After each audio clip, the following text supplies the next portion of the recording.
méditation est une réalité, n'est pas la vérité.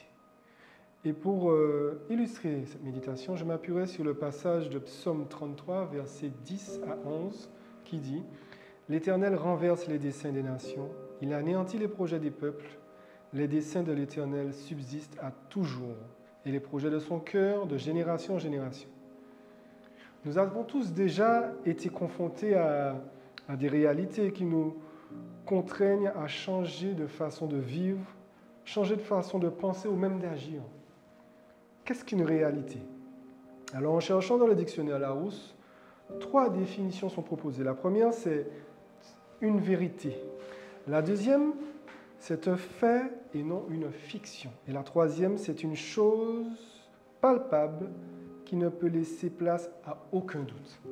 Autrement dit, ce sont toutes ces choses qui se greffent à nos vies, notre entourage, et que nous ne pouvons nier, que nous ne pouvons contredire. Pourtant, j'ai une bonne nouvelle pour vous. Une réalité n'est pas la vérité. Jésus dira à Thomas dans Jean 14, verset 6, « Moi, je suis le chemin, la vérité et la vie.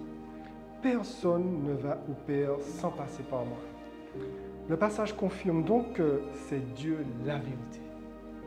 Savez-vous comment on écrase une réalité?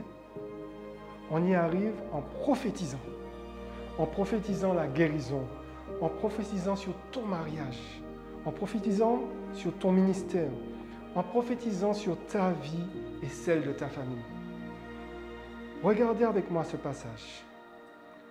Ou plutôt, lorsqu'on regarde Ézéchiel 37, versets 1 à 6, je vous laisserai le soin de lire chez vous, on voit qu'il est écrit, il me dit, prophétise sur ces eaux et dis-leur, ossements desséchés, écoutez la parole de l'Éternel.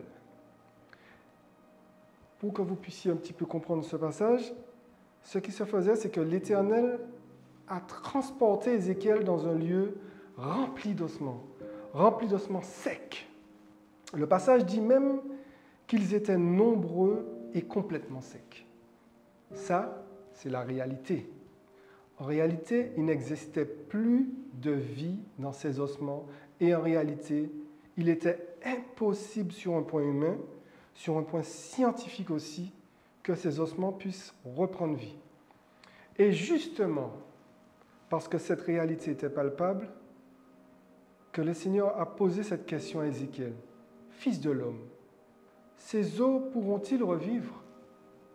Le Seigneur avait un enseignement à donner à Ézéchiel sur cette fameuse réalité.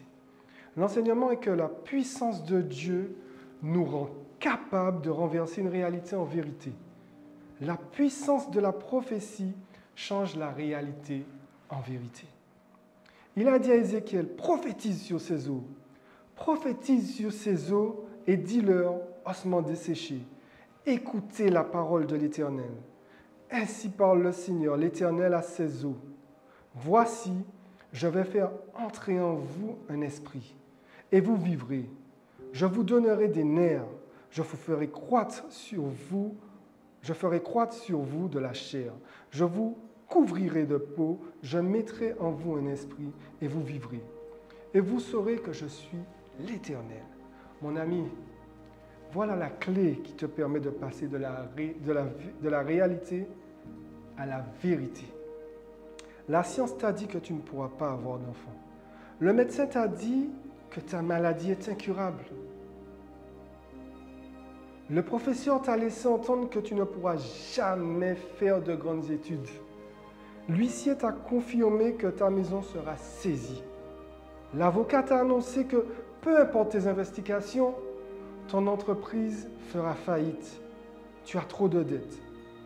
Peu importe ce que la réalité t'a dit, peu importe ce que tes yeux ont vu ou que tes oreilles ont entendu, pour te forger une réalité, Dieu te dit en ce matin, comme il a dit à Ézéchiel, prophétise sur ces eaux. Prophétise sur ta situation. Prophétise sur ta réussite. Prophétise ta guérison. Prophétise pour sauver ton mariage, ton entreprise. Prophétise dans le nom de Jésus. Et Dieu écrasera cette réalité pour faire luire sa vérité dans cette situation, pour révéler sa vérité dans cette circonstance, pour révéler au grand jour sa volonté. Voilà mon ami, retiens aujourd'hui que, et pour toujours, que tant que Dieu n'a pas dit que c'est fini, ce n'est pas fini. Alors continue à te battre, car une réalité n'est pas la vérité. Sois béni et que le Seigneur renouvelle tes pensées et décuple ta foi. Mais avant de te laisser, permets-moi de prier avec toi. Père éternel, je te remercie pour ce message que tu m'as permis de partager avec mon frère et ma sœur.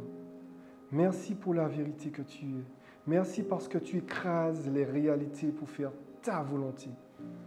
Décuple la foi de mon frère, de ma sœur, et apprends-lui à déclarer dans tous les plans de sa vie et autour de lui aussi qu'une réalité n'est pas la vérité. Je t'ai prié au nom de ton Fils Jésus-Christ et pour ta sainte gloire. Amen. Voilà mon ami, retiens bien, une réalité n'est pas la vérité. Allez, sois béni et bonne journée. Bye bye. Si cette méditation t'a touché et que tu souhaites accepter Jésus-Christ comme ton sauveur, répète après moi cette prière. Dieu, je sais que je suis un pécheur et je te demande pardon. Normalement, la conséquence de mes péchés et de mes mauvaises décisions, c'est la mort. Mais je crois que Jésus-Christ a pris ma place sur la croix. Il est mort et ressuscité pour le pardon de tous mes péchés. Aujourd'hui, j'accepte Jésus comme le Sauveur et le Seigneur de ma vie. Merci Jésus de faire de moi un enfant de Dieu. Aujourd'hui, je m'engage à te suivre. Au nom de Jésus, Amen.